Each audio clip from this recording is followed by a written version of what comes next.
letra hebrea, Ha-Mashiach, que es el Mesías. ¿Ve? Para el hebreo, la palabra Mesías significa ungido. Ese es el significado de la palabra Cristo, ungido. Ahora, hay un dato interesante, y es que al sumo sacerdote se le llamaba el ungido. David, cuando los que iban a matar a Saúl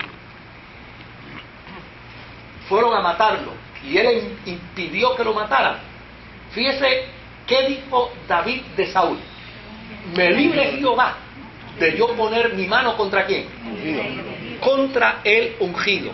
Y desde luego quería decir contra el Mesías.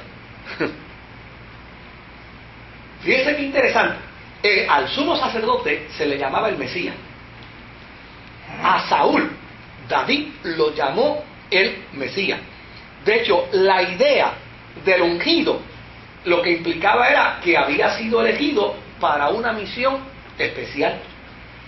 Y el sacerdote, el sumo sacerdote, había sido elegido para una misión especial. Por lo tanto, era el Mesías. Saúl había sido elegido, según David, para una misión especial. Por lo tanto, él era ¿qué? Él era el Mesías. Ahora, aunque en la Biblia, en el Antiguo Testamento, desde el Génesis, está el anuncio de que un Mesías vendría, tal profecía traía preocupación a los judíos, porque ellos no entendían algo de la profecía. Y era que la profecía antiguo testamentaria decía que el Mesías tendría que morir.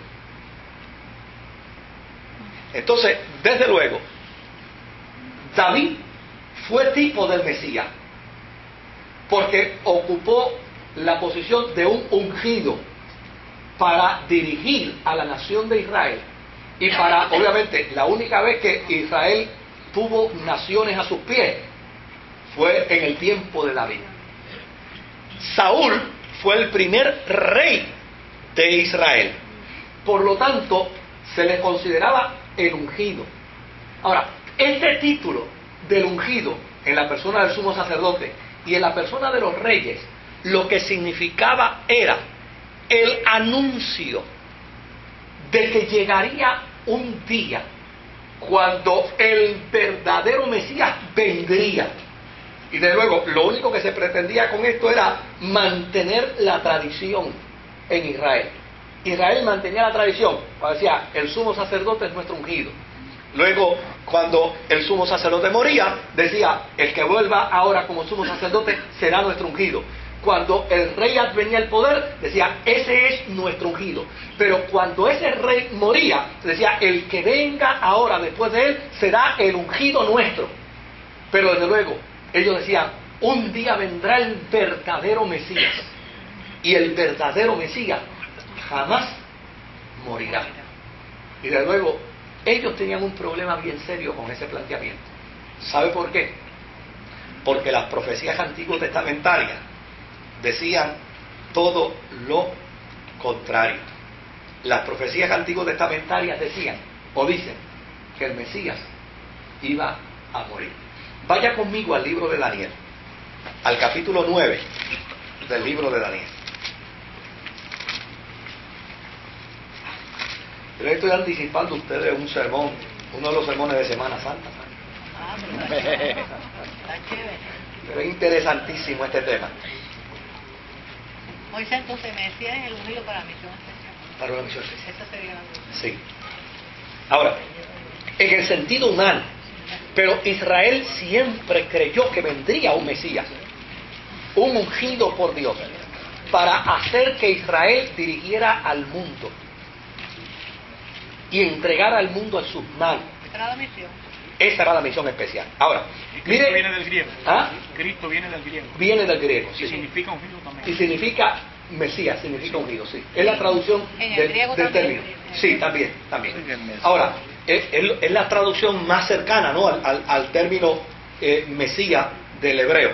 Ahora, note bien lo que dice Daniel capítulo 9 y verso 25. Sabe pues y entiende que desde la salida de la orden para restaurar y edificar a Jerusalén hasta el Mesías príncipe habrá 7 semanas, y 72 semanas se volverán a edificar la plaza y el muro en tiempos angustiosos. Después de las 62 semanas se quitará la vida ¿a quién? Al Mesías. Al Mesías. Y cuando ellos leían, cuando los antiguos leían esa porción, no la entendían.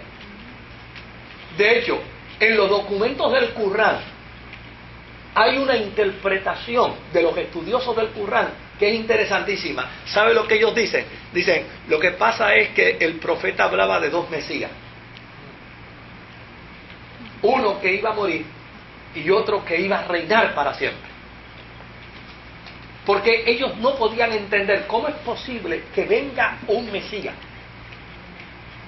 y muera y lo maten. Entonces, ¿qué seguridad tendremos? Si eso es lo que siempre nos ha pasado. Nos ha pasado con el sumo sacerdote, lo declaramos Mesías y se nos muere. Nos ha pasado con los reyes, los declaramos Mesías y se nos mueren. Entonces, ¿qué sentido hace para nosotros el que nos llegue un Mesías y también lo maten? Entonces, desde luego, ellos se mantenían prácticamente en una postura de escepticismo a esa realidad. De hecho, esta es una de las razones por las que ellos no pudieron reconocer a Jesús el Mesías. Porque no había manera. No había manera. O sea, Israel nunca se dio a la tarea. Sí, de hecho, cuando leemos la historia de los magos de Oriente, fíjese que ya prácticamente nadie ni se acordaba. El mundo religioso, la plana religiosa, ni se acordaba de la profecía del Mesías. Cuando Herodes va donde ellos, dice, oye, ven acá, hay una gente por ahí que anda diciendo que hay una estrella que está anunciando la llegada de un Mesías. Dice, vamos a ver qué dicen los libros, porque ni siquiera ellos lo recordaron. O sea, había caído en desuso esa esperanza de Israel sobre el Mesías. Entonces, mire lo interesante. De hecho, en todas las crisis de Israel, revivía de nuevo el concepto del Mesías. Por esa razón, los más oprimidos en Israel, como eran los pastores, estaban esperando al Mesías. Como eran los pobres, estaban esperando al Mesías, porque ellos eran víctimas del Imperio Romano. Y al ser víctimas del Imperio Romano, y de ser víctimas también de Herodes, obviamente decían, el Mesías tiene que llegar para libertarnos. Ahora, fíjese estos pasajes bíblicos que demuestran que en Israel, en el tiempo intertestamentario, es decir, cuando se cierra Malaquías y empieza Mateo, en Israel había esperanza del Mesías. Y la plebe, la gente sencilla, estaba esperando precisamente al Mesías. Si usted va conmigo a Lucas capítulo 13.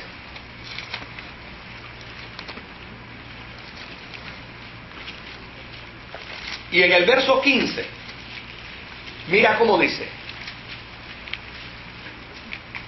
Como el pueblo estaba a la expectativa, preguntándose todos en sus corazones si acaso Juan sería ¿quién?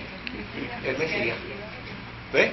O sea, como Juan empezó su ministerio antes que Jesús, ellos decían, ¿será este el Mesías? ¿Por qué? Porque esa era expectación del vulgo, esa era la expectación del pueblo. Ahora, vemos en Juan capítulo 7, en Juan capítulo 7 y verso 31,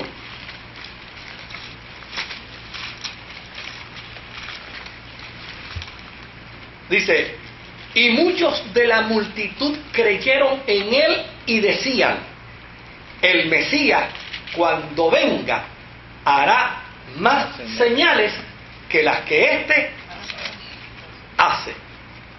¿Se da cuenta? O sea, había una expectación.